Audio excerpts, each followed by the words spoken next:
천사의 궁전. 상욱은 프런트에 특별히 부탁해 전망 좋은 방을 구할 수가 있었다. 방으로 들어온 상욱이 수빈을 가볍게 끌어안았다. 상욱이 넓은 가슴에 들어온 수빈은 가늘게 떨고 있었다. 잠시 뒤에 자신이 들어야 할 엄청난 이야기들을 예견하기라도 하는 듯했다. 사랑한다, 수빈아. 내 생명 이상으로 너를 사랑해. 사랑해, 오빠. 오빠가 나를 얼마나 사랑하고 있는지 잘 알아. 하지만 오빠가 나를 사랑하는 것보다 내가 오빠를 더 많이 사랑할 거야. 가슴에 깊이 안겨있는 수빈의 불규칙한 심장소리가 상욱이 귀에까지 들리는 듯했다. 그래, 알아. 우리가 서로를 얼마나 사랑하고 있는지. 너와 내가 죽는 그 순간까지 우리들의 사랑은 영원할 거야. 우리에게 어떤 고난과 역경이 따른다 해도 우리들의 사랑은 영원히 변치 않을 거야. 상욱과 수빈은 그렇게 한동안 뜨겁게 포옹하고 있었다. 오빠, 이제는 어떻게 해야 되는데? 응. 잠깐만 더 이렇게 있자구나. 수빈아, 사랑해. 말해. 오빠가 원하는 대로 뭐든 다 할게. 그럼 먼저 목욕부터 하겠니? 입원해 있는 동안 목욕도 제대로 하지 못했으니까. 그래요. 목욕부터 하고 싶어요. 그런데 목욕할 힘이 없어요. 조금만 쉬었다 하면 안 돼? 걱정하지 마. 내가 목욕시켜 줄 테니까. 에이, 부끄럽게. 수빈은 상욱의 앞가슴을 치며 고개를 숙였다. 금세 얼굴이 잘 익은 홍시처럼 새빨개졌다. 부끄럽긴 뭐가 부끄러우니. 우리는 일심동체 부부인데. 상욱은 수줍어 어쩔 줄 모르는 수빈의 겉옷을 모두 벗기고 자신의 옷도 훌훌 벗어던졌다. 어머, 오빠도 욕실에 함께 들어간다는 거야? 그야 당연한 거지. 그래야 영부인 목간시켜드릴 거 아니니? 안 돼요. 안 되긴 뭐가 안 된다는 거야. 우린 부부이고 내가 목욕할 힘이 없다는데. 아무리 그래도 그건 안 돼. 수빈은 매정하게 거절을 했다. 그러나 욕실 안에서 두 눈을 꼭 감는다는 단서를 달고 나서야 둘은 나란히 욕실로 들어설 수가 있었다. 욕조 안에는 이미 뜨거운 물이 철철 넘쳐오르고 있었다. 마지막 남은 브레이지어와 팬티를 벗겨내자 눈부시도록 아름다운 수빈의 나신이 드러났다. 짙은 안개처럼 자욱한 수증기 속에서 수빈의 나신은 정말 상아빛보다 더 아름답고 황홀한 모습이었다. 출산 전보다 더욱 풍만해진 가슴이며 잘록하게 팬 허리, 쭉 뻗어내린 각선미 등이 너무도 아름다워 사랑의 여신 비너스도 이보다는 아름답지 못하리라는 생각이 들었다. 아! 수빈이 갑자기 외마디 소리를 지르며 가슴을 움켜쥐었다. 수빈아, 왜 그래? 응? 어디가 아프다는 거야? 오빠 팔꿈치가 가슴을 쳤어. 아, 아파. 슬쩍 스쳤을 뿐인데 그렇게 아팠어? 미안해. 아기 아빠라는 사람이 그것도 몰라? 지금 저 집으로 아파 죽겠어. 상욱은 조금 전 수빈의 속옷을 벗길 때 브리지어가 쭉쭉히 젖어 있었던 것이 저 때문이었다는 걸 전혀 모르고 있었다. 상욱은 조심스럽게 수빈의 가슴에 손을 대보았다. 마치 돌덩이처럼 단단하게 굳어 있었다. 그럼 어떻게 해야 하는 거니? 병원에서는 흡입기로 짜내곤 했는데 큰일이네. 아파. 상욱은 가슴 속에서 복받쳐 올라오는 격한 감정을 억제할 수가 없었다. 아, 진정 무엇으로 수빈의 아픈 저 가슴을 달래줄 수 있단 말인가. 상욱은 터져나오는 울음을 꿀꺽 삼켰다. 오빠 지금 무슨 생각하고 있는 거야? 아니야, 아무것도. 그런데 어떻게 하니? 손으로 가만가만 짜주면 안 될까? 손으로 하면 잘 나오지도 않고 아프기만 해. 그럼 어떻게 하니? 수빈아, 내가 먹어보면 안 될까? 그러면 안 되겠니? 어머, 말도 안 돼. 하는 수 없잖아. 자를 수도 없고 젖은 불어 흘러넘치고. 아무리 그래도 오빠가. 안 된다고 한사코 거부하는 수빈을 거의 강제로 욕실에서 데리고 나온 상욱은 수빈을 침대 위에 눕히고 수빈이 옆에 누워 저집으로 단단해진 자줏빛 뉴드를 입에 물었다. 그러자 기다리기라도 한 듯이 따뜻하고 달콤한 생명수가 입안 가득히 밀려들어왔다. 수빈은 부끄러워하면서도 상욱을 꼭 끌어안았다. 그리고 상욱이 등을 투닥이고 머리를 쓰다듬었다. 상욱이 두 눈에서 뜨거운 눈물이 하염없이 흘렀다. 상욱이 지금 목으로 넘기는 이 성스러운 생명수는 그들의 아기에게 먹여야 할 것이었다. 그런데 그 아기는 이미 이 세상에 없는 것이다. 아기의 역할을 대신하고 있는 자신의 처지가 가엾어서였을까? 아니면 상욱을 자신의 아기처럼 꼭 끌어안고 젖을 먹이고 있는 수빈이 처지가 불쌍해서였을까? 상욱은 목이 메어 입안 가득 머금은 생명수를 목으로 넘길 수가 없었다. 상욱은 쏟아지는 눈물을 주체할 길이 없었다. 숨이 막혀왔다. 오빠, 지금 울고 있잖아. 그렇지? 상욱은 대답 없이 머리만 좌우로 흔들었다. 그렇지만 상욱은 울고 있었다. 피눈물을 흘리고 있었다. 수빈이 젖꼭지를 살며시 빼내면서 상욱의 얼굴을 들여다보았다. 상욱의 얼굴이 눈물과 전물로 범벅이 되어 있었다. 왜 그래, 오빠? 수빈은 두 손으로 상욱의 얼굴을 감싸주며 눈물을 닦아주었다. 아니야, 그냥 내가 좋아서 그래. 상욱은 다시 수빈의 가슴에 얼굴을 묻고 조심스럽게 그리고 부드럽고 소중하게 젖을 빨기 시작했다. 치밀어 오르는 오열을 가슴으로 억누르면서. 수빈은 갓난아기 잠재우듯 상욱이 머리를 쓰다듬어주고 어깨도 토닥여 주었다. 신선하고 따뜻한 생명수는 먹어도 끝이 없었다. 한참 동안을 그렇게 하고 나니 터질 듯하던 젖가슴이 아주 부드럽게 줄어들었다. 상욱이 등을 토닥이는 수빈이 손에도 서서히 힘이 빠지고 있다. 수빈은 서서히 깊은 잠 속으로 빠져들고 있었다. 이마에 땀방울이 송글송글 맺혀있는 것을 보니 피곤한 모양이었다. 그러나 잠들어 있는 수빈의 얼굴은 더없이 평화롭고 편안해 보였다. 상욱은 조용히 침대에서 일어나 이불을 덮어주고 창가로 다가갔다. 확 트인 창밖으로 맑은 한강물이 무심히 흘러가고 있었다. 상욱은 담배에 불을 붙여 힘껏 빨아들였다. 한동안을 막연하게 무심히 흘러가는 한강물을 내려다보고 있는 상욱의 등 뒤에서 인기척이 들렸다. 뒤를 돌아보니 수빈이 두 손을 허우적거리며 앞자락을 더듬고 있었다. 아마도 아기 꿈을 꾸고 있는 것이리라. 수빈은 자꾸만 무언가를 찾고 있었다. 그러다 무엇에 놀란 듯 벌떡 일어나 앉았다. 오빠, 우리 아기는? 아, 내가 꿈을 꿨구나. 우리 아기 참 예쁘던데. 그래? 오빠, 나 많이 잔 거야? 1시간쯤 잤을 거야. 오빠 심심했어? 아니, 잠들어 있는 내 모습이 너무 아름답고 예뻐서 하나도 심심하지 않았어. 오빠 이제 거짓말 프로급이네. 여자는 잠자는 모습을 보이는 게 아니라는데 나 잠든 모습 흉하지? 그들은 다시 욕실로 들어갔다. 욕조에서 뜨거운 물이 우유빛 안개를 피어올리고 있었다. 수빈아, 너는 가만히 서 있기만 해. 내가 깨끗이 닦아줄 테니까. 알았지? 이제 됐어. 내가 할 수 있다고. 이제 젖먹는 애기가 어떻게 엄마를 목욕을 시킨다는 거야? 굳고 사양하는 수빈을 상욱은 소중한 보석인 양 머리끝부터 발끝까지 정성껏 닦아주었다. 그런 다음 두꺼운 타월에 수빈을 쌓았고 거실로 나와 물기를 말끔히 닦아내고 새로 사온 드레스를 입혔다.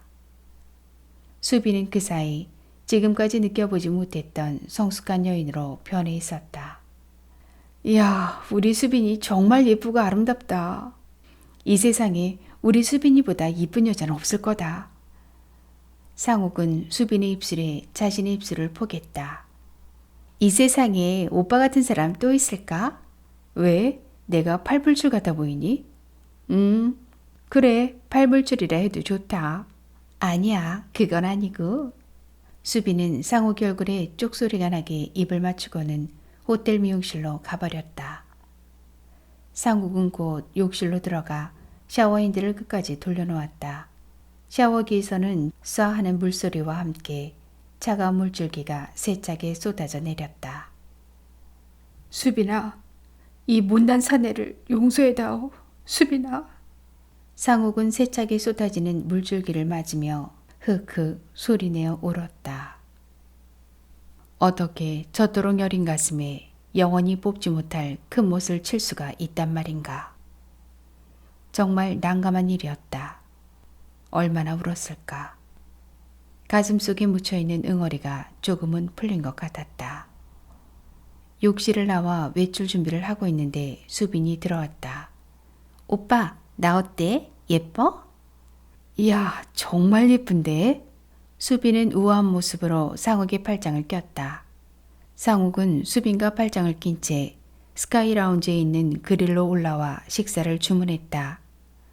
곧 맛있어 보이는 음식들이 나왔지만 마치 모래알을 씹는 느낌이었다. 도무지 식욕이 없었다. 수빈이 역시 억지로라도 입에 넣으려 했지만 식탁 위 음식은 좀처럼 줄어들지 않았다.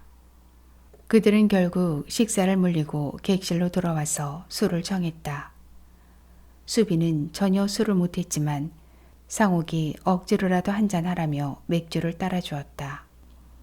상욱 역시 주량이 센 편이 아니었지만 양주 한 병을 시켜서 거의 비워버렸다. 그랬는데도 정신은 더 맑아질 뿐 도무지 취하지 않았다. 마실수록 정신이 더욱 또렷해졌다. 취해야 하는데. 상욱은 자꾸만 술을 들이켰다. 오빠 무슨 술을 그렇게 많이 마셔? 독한 술을.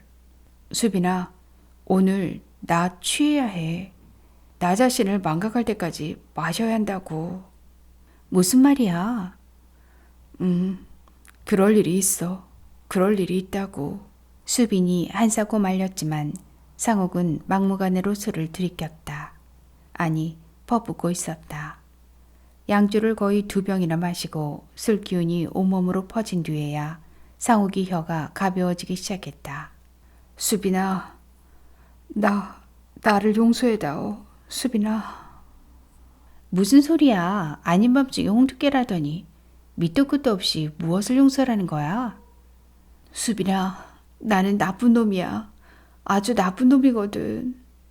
여지껏 너를 속이고 있었어. 상욱은 탁자 위에 술병들을 쓸어버리고 그 위에 엎드려서 울었다. 수빈아, 우리 아기는 말이다. 이 세상에 없어. 우리 아기는 이미 이 세상에 없단 말이야. 눈을 동그랗게 뜨고 상욱을 노려보던 수빈은 벌어진 입을 다물지 못하고 상욱이 풀어진 눈을 넋없이 바라보았다. 수빈이 눈에서 서서히 파란불꽃이 일어나고 있었다. 온몸이 부들부들 사시나무처럼 떨리는 것 같다. 그러고는 성난 짐승처럼 처절하게 울부짖기 시작했다. 거짓말, 그럴 리가. 인큐베이터에서 건강하게 자라고 있댔잖아. 거짓말이지? 지금 한 말 거짓말이지, 오빠? 그렇지? 상욱은 수빈에게 이제까지 숨겨왔던 모든 사실들을 처음부터 끝까지 숨김없이 털어놓았다. 수빈이 울부짖다가 그 자리에 혼절하여 쓰러져 버렸다. 불임에 대한 사실은 끝까지 숨길까 했지만 또 한 번 고통을 당하는 것보다는 지금 모든 것을 알아버리는 것이 오히려 홀가분하리라는 생각에서 모두 얘기해 주었다. 오빠, 이제부터는 아무 말도 하지 말아요. 아무 말도. 그리고 이 방에서 나가주세요. 혼자 있고 싶어. 입으로는 방에서 나가달라 말하면서도 수빈은 자꾸만 상욱의 품속으로 파고들었다. 전신이 불덩이처럼 뜨거운데도 불구하고 몸은 바들바들 떨고 있었다. 그들은 서로를 꼭 끌어안은 채 눈물이 다 마르도록 울면서 온 밤을 지새웠다. 다음 날 새벽, 그들은 워커힐을 떠나 그들의 아기가 잠들어 있는 선산으로 향했다. 세상에 태어나 숨 한 번 쉬어보지 못한 채 많은 사람들의 가슴에 시커먼 멍자국만 남겨놓고 간 어린 생명이 한없이 불쌍하면서 한편 안타깝고 원망스러웠다. 차라리 생기진 않았더라면 지금 이렇게 가슴 아파하지는 않았을 것이라 생각하니 한없이 미운 생각도 들었다. 야트막한 봉분에 잔디가 벌써 뿌리를 내려 제법 파릇파릇하게 돋아나고 있었다. 수비는 무덤 앞에 엎드려 피눈물을 흘리며 오열하였다. 우리는 이 세상에 태어나 아무런 죄를 지은 일이 없다. 우리로 인하여 누가 손해본 일도 없고 가슴 아파한 일도 없었다. 그런데 우리에게 이러한 엄청난 시련과 고통이 주어지는 이유가 무엇일까? 상욱은 하늘의 무심함이 저주스럽고 원망스러웠다. 수비는 실성한 사람처럼 한마디 말도 없이 주변에 들 곳을 한아름 꺾어다 아기의 무덤을 꽃동산으로 장식하고 있었다. 서쪽 하늘을 붉게 물들이며 서산마루에 걸려있던 저녁 노을도 이미 숨어버리고 땅거미가 꺼진 지도 오래였다. 상욱은 모질어져야 한다는 생각을 했다. 아기 무덤에서 떠나지 않으려는 수빈을 거의 강제로 달래어 집으로 돌아왔다. 부모님들도 아무런 말씀이 없었다. 이런 상황에 뭐라고 위로하고 격려할 말이 있겠는가. 차라리 아무 말도 안 하는 것이 도와주는 일이었다. 수빈은 그날 이후로 매일같이 먼동이 터오는 새벽이면 아기의 무덤을 찾아갔다. 오솔길을 오르며 길가에 피어있는 들꽃을 한아름 꺾어 가슴에 안고 올라가곤 했다. 그러고는 식사도 거른 채 하루 종일 아기의 무덤 앞에서 서성거렸다. 때로는 아기 무덤을 반쯤이나 헤쳐놓기도 했다. 말 많은 동네인지라 한의원집 며느리가 아기를 잃고 실성했다는 소문이 자자했다. 이제 더 이상은 안 되었다. 상옥은 이번에 마지막이라는 약속을 하고 삽과 괭이 그리고 미리 사두었던 아기 장난감들을 지게에 짊어지고 도시락을 준비하여 아기의 무덤 있는 선산으로 올라갔다. 상옥과 수비는 아침부터 해가 거의 질 때까지 무덤 주변을 정리하였다. 주변의 나무를 베어서 그네도 만들고 꽃동산과 연못도 만들어 놓았다. 마지막으로 사리문까지 달아놓으니 참으로 아름다운 천사의 동산이 되었다. 사리문에는 천사의 궁전이라는 현판도 달아놓았다. 상옥과 수빈은 천사의 궁전 앞에 나란히 앉았다. 수빈아, 이젠 됐지? 우리 집보다 더 아름답고 예쁘네. 이제는 너 혼자만 이곳에 오면 안 되는 거 알지? 가끔 나랑 같이 오는 거야. 수빈아, 내 마음 아픈 거 내가 왜 모르겠니? 하지만 하나님이 우리 아기를 하늘나라로 일찍 데려간 것은 너랑 나랑 둘이서만 다정하게 살라고 그런 걸 거야. 그러니까 우리가 누구보다도 사랑하고 누구보다도 행복하게 잘 살면 되는 거야. 알겠지? 오빠, 우리들만 행복하게 잘 살면 된다고요? 그게 아니라는 거 오빠가 더 잘 알잖아요. 오빠는 가문의 종손이잖아. 그리고 친정집에도 절순이 되고 말았잖아. 수빈아, 우리 집은 괜찮아. 나이는 어리지만 어린 동생이 셋이나 있잖아. 다만 장인 장모님 때문에 가슴이 아프지만 찾아보면 무슨 방법이 있을 거야. 그러니까 그런데 너무 신경 쓰지 말고 내 몸부터 추슬러. 알겠지? 따뜻한 말로 위로하며 상욱은 수빈이 마음의 안정을 찾을 수 있도록 애를 썼다. 상욱은 차마 발걸음이 떨어지지 않아 자꾸 아기의 무덤을 돌아보는 수빈의 어깨를 감싸 안고는 집으로 돌아왔다. 그 뒤 수빈은 상욱의 노력에도 불구하고 자신의 아이를 낳을 수 없게 된 것을 자책하며 우울한 나날을 보냈다. 상욱은 그러한 수빈을 그대로 두고 볼 수만 없었다. 상욱은 수빈을 서울로 데려가 복학을 시켜야겠다고 생각했다. 복학하여 학교에 정을 붙이게 되면 모든 걸 잊을 수 있으리라는 생각에서였다. 아버지는 서울에 집을 마련해 주었다. 수빈이 부모에게는 미안한 마음이 들었으나 매일 부모님과 마주치면 수빈이 불편할 것 같아 처가와 가까운 이웃에 집을 마련하였다. 장인어른, 그동안 정말 감사했습니다. 그리고 죄송합니다. 당연히 제가 두 분을 모셔야 도리인 줄은 잘 알고 있습니다만 지금은 수빈이 마음이 안정되지 않아 하는 수 없이 따로 집을 마련했습니다. 용서해 주십시오. 부모님 뵙기도 죄송하고 본인 마음도 잠시 헤어져 사는 것이 조금 나을 것 같아 그리한 것입니다. 언제고 수빈이 마음이 안정되면 집으로 들어와 장인 장모님 편안히 모시겠습니다. 김서방 볼면 무겁네. 내 자식이 실어지를 못해서 이렇게 된 것 같아 사돈 어른 댁에도 죄를 진 것 같고 하지만 어쩔 것인가. 저 불쌍한 것을 자네가 건사해 주지 않으면 누가 건사해 주겠는가. 부탁하네. 수빈이는 제 아내입니다. 어떠한 일이 있어도 수빈이를 불행하게 만들진 않겠습니다. 수빈이 아버지 눈에서 뜨거운 눈물이 주르륵 흘러내려 수척해진 얼굴을 적셨다. 상옥이 분가해서 처가를 나오려는 이유가 바로 이런 데 있었다. 수빈 역시 어른들과 떨어져 산다면 아기를 낳을 수 없다는 부담감을 조금이라도 덜 수 있을 것이라 생각했다. 상옥과 수빈의 새로운 보금자리는 처가가 있는 장충동이었다. 그동안의 어려운 사건들로 인하여 상옥의 학교 생활은 엉망이 되었고 학점은 바닥을 헤매고 있었다. 유급될 상황이었다. 그나마 다행인 것은 수빈이 조금씩 활기를 찾아가고 있다는 것이었다. 수빈이 복학 문제도 해결되어 수강 신청도 했다. 수빈은 이제 현실을 받아들이고 아픈 상처를 잊으려 애를 쓰고 있었다. 그들 부부의 단란한 행복은 다시 제자리를 찾아가고 있었다. 이별, 이런 이별이. 어느 날 갑자기 예고 없이 날아든 종이 쪽지 한 장.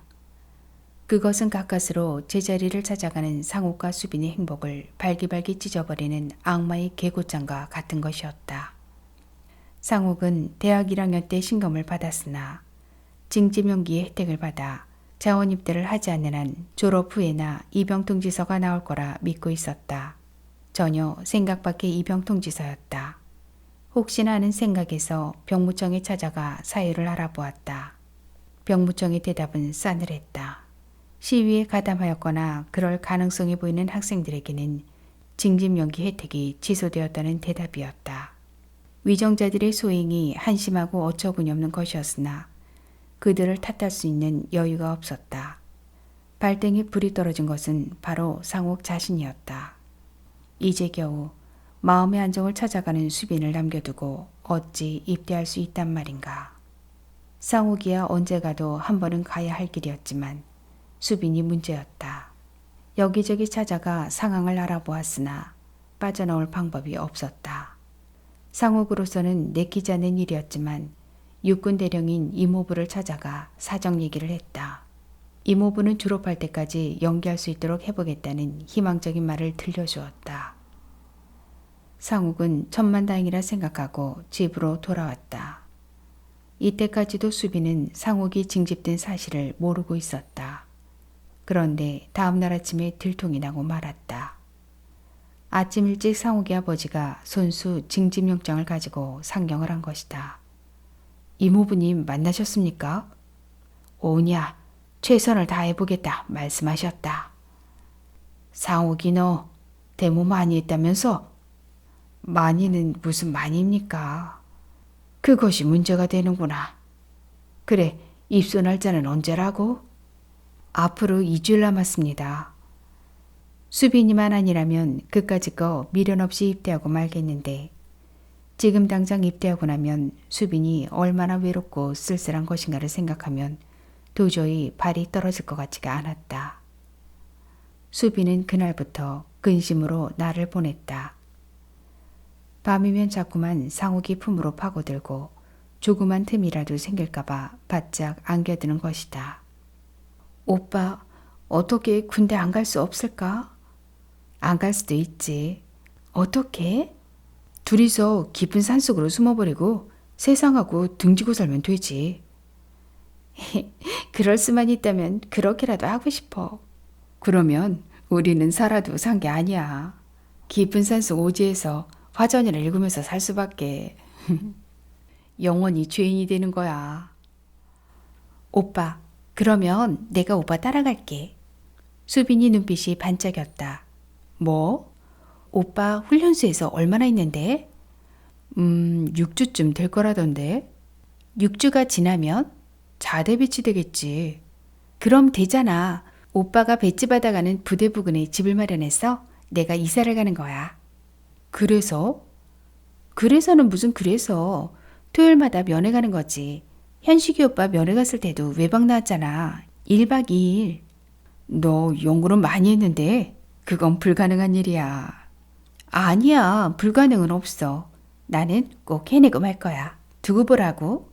수빈의 마음이 오죽이나 답답했으면 저럴까 생각하니 상홍 역시 한숨이 저절로 나왔다. 걱정 안 해도 되는 건데 괜히. 휴, 이제 안심이다. 안도의 숨을 내쉬던 수빈은 개구쟁이처럼 깡충깡충 뛰며 좋아했다. 그들은 내일의 일은 내일에 맡기고 젊음을 불태웠다. 용암이 끌어넘치는 격정의 순간이었다. 상옥이 이모부를 만나기로 약속한 날이었다. 상옥은 혹시나 하는 생각에 약속한 장소에 약속 시간보다 일찍 나갔다. 그러나 뜻밖에도 이모부가 먼저 나와서 기다리고 있었다. 더욱 놀라운 것은 상옥 아버지도 함께 있었다. 어떻게 아버님도 함께 계십니까? 어젯밤에 올라왔다. 상옥은 이모부의 표정을 살펴보았다. 무언가 숨기는 것 같은 묘한 표정이었다. 이모부는 상옥의 시선을 피하며 어색하게 입을 열었다. 상옥아, 일이 어렵게 되었구나. 여러 채널을 통해 알아보았으나 문교당국과 국방부의 강력한 지시 때문에 금년도 입영 대상자 중에서 운동권 학생들은 어떻게 해볼 도리가 없게 되었다니 너를 도와줄 방법이 없구나. 할 수 없는 일이죠. 이모부님 입장만 곤란하게 해드려 제가 죄송합니다. 상옥은 그 길로 학교에 들러 휴학계를 내고 허탈한 심정으로 집으로 돌아왔다. 수빈은 아직도 학교에서 돌아오지 않았다. 앞으로 일주일 뒤면 진녹색 푸른 제복의 훈련병이 되어 논산훈련소에서 비지땀을 흘리게 될 것이다. 아직도 아이를 잃은 충격에서 벗어나지 못해 잠꼬대까지 하는 수빈을 홀로 남겨두고서. 다음 날 상옥과 수빈은 여행을 떠나기로 하였다. 아무에게도 간섭받지 않고 아무도 보이지 않는 곳을 찾아 무작정 집을 나선 것이다. 청량리역에 도착할 때까지 그들은 아무 말이 없었다. 그저 눈빛으로 의사를 전달할 뿐이었다. 약속된 3년이 이별이겠지만 그들에게는 너무나도 긴 3년 세월이었다. 두 사람은 불안감을 떨치려고 입을 꼭 다물고 있었다. 그들은 청량리역에서 춘천행 열차에 몸을 실었다. 춘천에서 내려 설악산을 갈 예정이었다. 내일은 내일에 맡기고 오늘은 오늘만 생각하자. 오늘은 오늘이 있는 것에 감사하고 내일 일은 내일 가서 생각하자. 그들은 설악의 깊은 계곡에 텐트를 치고 여장을 풀었다. 조금이라도 거리가 생기면 영원한 이별이라도 하는 것처럼 늘 가까이서 몸의 일부분이라도 맞대고 있었다. 딱딱 소리를 내며 타고 있는 모닥불 건너에 숨죽이고 앉아있는 수빈의 얼굴이 청하도록 아름답다. 수빈아, 이거 받아. 상욱은 미리 준비해두었던 통장과 도장도 내밀었다. 꽤나 많은 돈이 예금되어 있었다. 이게 뭐야? 선물. 그 돈이면 나 제대할 때까지 용돈은 할 수 있을 거야. 생활비와 학비는 아버님이 보내주실 거니까 이 돈은 내 용돈으로 쓰면 돼. 오빠, 돈이 너무 많아. 꼭 위자료 받는 것 같아 기분 나빠. 너 면회 안 올 거니? 면회 올 때도 돈이 필요하잖아. 그러니까 아무 말 말고 받아둬. 알았지? 상욱은 한사코 사양하는 수빈에게 떠맡기듯 통장과 도장을 건넸다.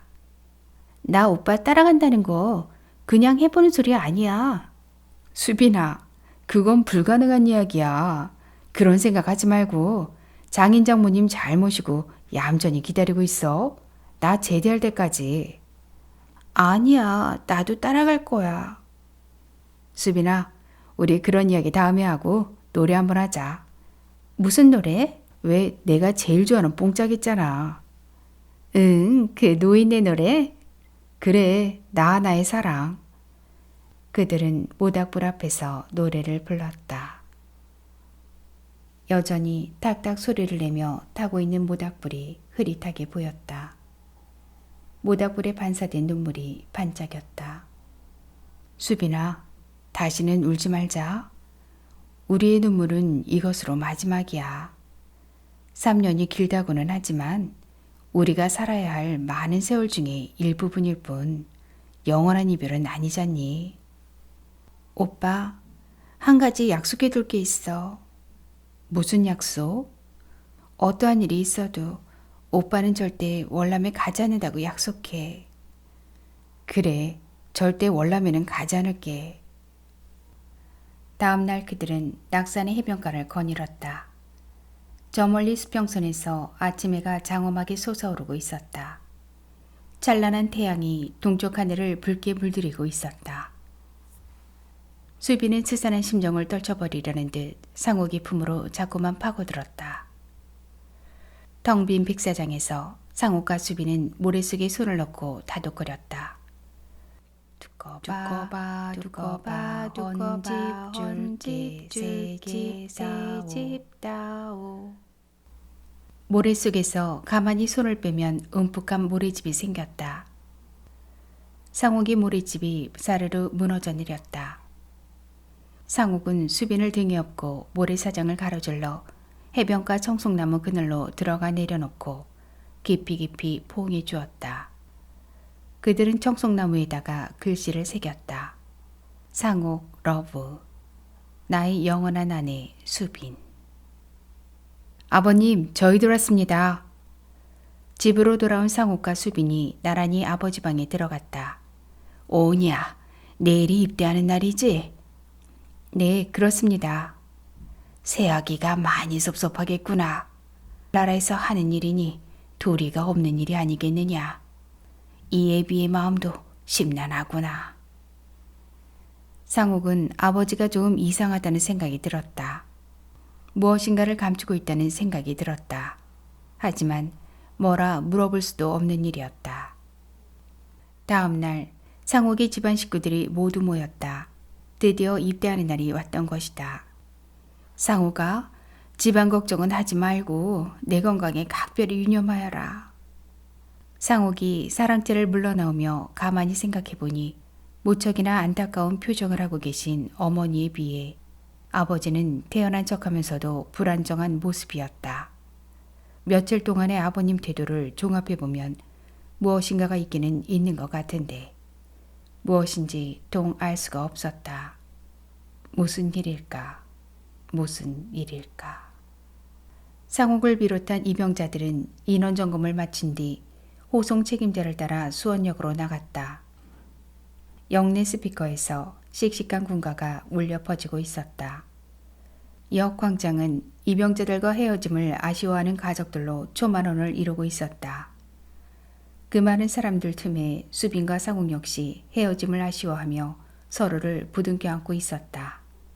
상욱은 승차를 재촉하는 호각 소리에 손수건으로 얼굴을 감싼 채 울고 있는 수빈을 뒤로 하고 군용열차에 몸을 실었다. 겉으로는 태연한 척 했지만 상욱의 심정은 군용열차에서 뛰어내리고 싶을 뿐이었다. 이병자들의 승차가 완료되자 열차는 서서히 움직이기 시작하면서 열차를 따라오던 수빈의 모습이 희미해졌다. 열차가 커브를 돌자 수빈의 모습이 상욱의 시야에서 벗어났다. 아, 이 애타는 이별. 그러나 이 3년 동안의 예정된 이별이 영원한 이별이 될 줄이야. 이병자들은 예정된 시간표대로 수원역을 출발해서 새벽 2시에 연무대 수용연대에 도착했다. 수용연대에 도착하여 배정된 막사에 들어선 상욱은 이제 정말 병사가 되었구나 하는 것을 피부로 느낄 수 있었다. 상욱은 쥐찜 기상을 수십 차례나 반복하고 나서야 침상에 누울 수가 있었다. 잠을 청해 보았으나 잠은 안 오고 떠나올 때 눈물 짓던 수빈의 얼굴만 선명하게 떠올랐다. 지금 수빈은 무엇을 하고 있을까? 혹시 나를 생각하며 눈물 짓고 있는 것은 아닐까? 하루 종일 긴장과 불안 속에서 지낸 상욱이 몸과 마음은 지칠 대로 지쳤다. 이 생각 저 생각에 몸을 뒤척이다 막 잠이 들려고 하는 순간 기상 나팔 소리가 들려왔다. 기상! 기상! 선임하사의 우렁찬 외침소리에 잠이 깬 신병들은 일대 아수라장을 이루었다. 연병장에 나가 인원 점검을 하고 잘 알지도 못하는 군가 한번 부르고 나니 먼동이 터오며 이름 모를 산중덕에서 안개와 어둠이 갈라지고 있었다. 어둠이 사라지니 온 대지가 빨갛다. 산도 연병장도 모두 황토빛 뿐이다. 수용연대에서의 첫날 아침 식사가 배식되었다. 밥은 시커먼 보리밥이었다. 퀴퀴한 보리 냄새가 물씬 풍겼다. 반찬이라고는 썩었다 해도 좋을 신김치에 갈치와 고구마를 듬성듬성 썰어놓고 스펀지처럼 뻑뻑한 두부를 넣어 끓인 국이 고작이었다. 무슨 놈의 두부가 씹어도 푹신푹신한 게 목구멍을 뱅뱅 돌 뿐 넘어가지를 않았다. 보리 냄새와 갈치 비린내가 어우러져 도저히 목구멍으로 넘어가지를 않았다. 동작 그만! 식사 끝! 선임하사의 명령이 떨어졌다. 배식을 받은 지 몇 분도 되지 않았는데. 너희들은 오늘부터 대한민국의 자랑스러운 군인이다. 이제부터는 명령에 죽고 명령에 사는 군인이다. 알겠나? 네. 대답봐라. 아침 굶었나? 알겠나? 네. 좋아. 지금부터 나의 명령에 따른다. 식기를 모두 비운 놈은 우측 침상으로, 밥알을 한 개라도 남긴 놈은 좌측 침상으로 헤쳐모인다. 실시! 야, 이 새끼들 동작 봐라. 선임하사가 침상으로 올라와 무차별적으로 군홧발로 걷어차기 시작했다. 엉덩이 정강이 할 것 없이 마구 걷어차이자 비명소리가 여기저기서 터져나왔다. 양쪽 침상으로 갈라서니 밥을 모두 먹은 사람보다 먹지 못한 사람이 더욱 많았다. 우측 침상에 있는 놈 중에 양심불량한 놈은 없겠지? 선임하사는 밥을 다 먹지 못한 좌측 침상으로 올라와서는 또 군홧발로 걷어차기 시작했다. 한동안 주먹으로 때리고 발길질을 해대던 선임하사도 패느라고 헐떡였다. 마치 삼복더위에 혀빼면 미친 개꼴이 된 선임하사의 일장연설이 시작되었다. 야, 이 개새끼들아, 시방 너덜 배때기에 기름이 꽉 차있다. 그 기름기가 언제까지 갈 수 있나 두고 보기로 하고, 오늘은 너덜이 오늘 아침에 먹은 이 밥이 어떻게 여서 너희들 입으로 들어가게 되었는가에 대해서 설명을 하겠다 이것이다. 너희들이 방금 처먹다가 남긴 이 밥으로 말할 것 같으면 고향에 계신 너희 아버지 어머니가 쎄 빠지게 이래갖고 너희들 먹이라고 세금 내서 사들인 신성하고 소중한 군량미다 이런 말이야 이 잡것들아. 그런데 냄새 좀 나고 비가 좀 상한다고 안 처먹어야? 나쁜 놈의 새끼들. 앞으로 두고 보자 이것이요. 너희들 배때기에 짬밥이 안 들어가고 백이나 말이여. 그는 거의 1시간 동안 신병들을 닥달하였다. 신병들은 그날부터 수용연대에서 정밀 신체검사를 받았다. 상욱 역시 신병들과 함께 신검을 받았다. 내일은 신검을 마치고 군번을 받고 훈련소에 정식으로 입소하는 날이다.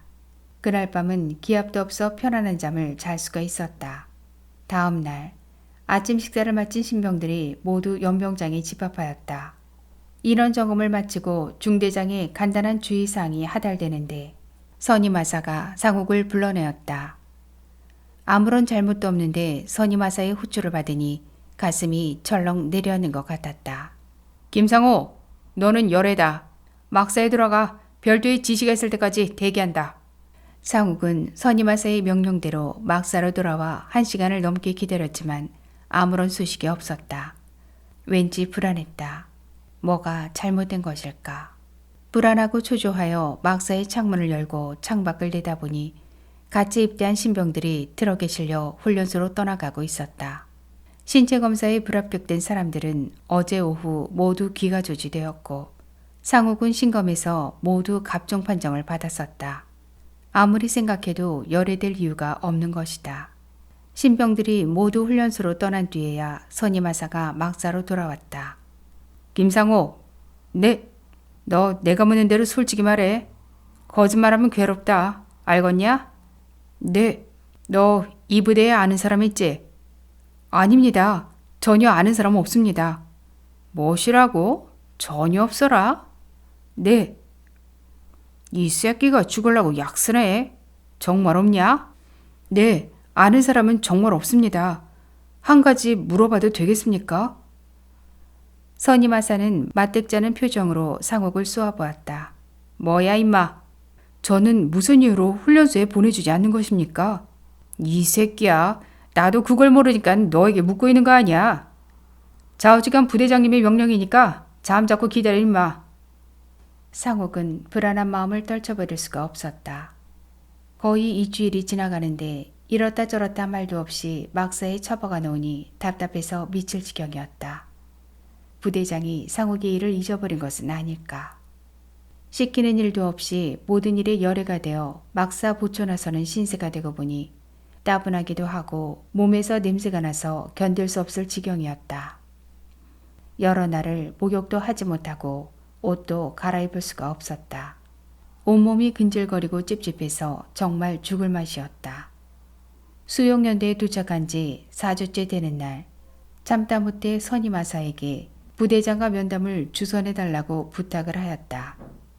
너 임마 이곳에 있는 거 그렇게 나쁜 일은 아닌 것 같으니까 씨부렁거리지 말고 잠자코 기다려. 너무 답답해서 그러는 거 아닙니까? 왜 이렇게 있어야 하는지 이유라도 알아야 할 것 아닙니까? 이 새끼가 사람 되게 피곤하게 하네. 이 새끼야, 호강에 바친 잡소리 하지 말고 점잖게 기다리라자뇨. 상국은 더 이상 무식한 선임하사하고 이야기한다는 것이 쓸모없다는 것을 깨달았다. 선임하사는 교양하고는 아예 콘크리트로 벽을 쌓은 작자였다. 그 작자는 어떻게 된 영문인지 입만 열면 앞뒤로 별 희한한 육지거리가 붙었다. 야, 이 순 견돈 자자 같은 놈아.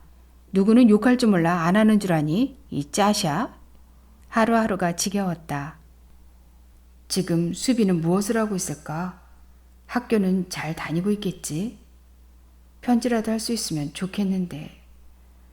그건 절대 안 된다고 했으니 그것도 불가능한 일이고. 아, 무인고도에 유배된 기분이다. 야 임마 김상호, 너 이리 와서 내 어깨 좀 주물러라. 그래라. 옛말에 감사 덕분에 비장날이 호강한다더니 군대 일찍 온 덕분에 너 정말 호강한다. 상욱은 군말 없이 선임하사의 어깨를 주물렀다. 너 이 새끼 고맙다 혈아. 내가 오늘 아침 조회 때 중대장님께 내 놈이 대대장님과 면담을 하고 싶다고 말씀드렸더니 주선해 주시겠다고 말씀하셨다. 됐냐? 아, 그렇습니까? 감사합니다.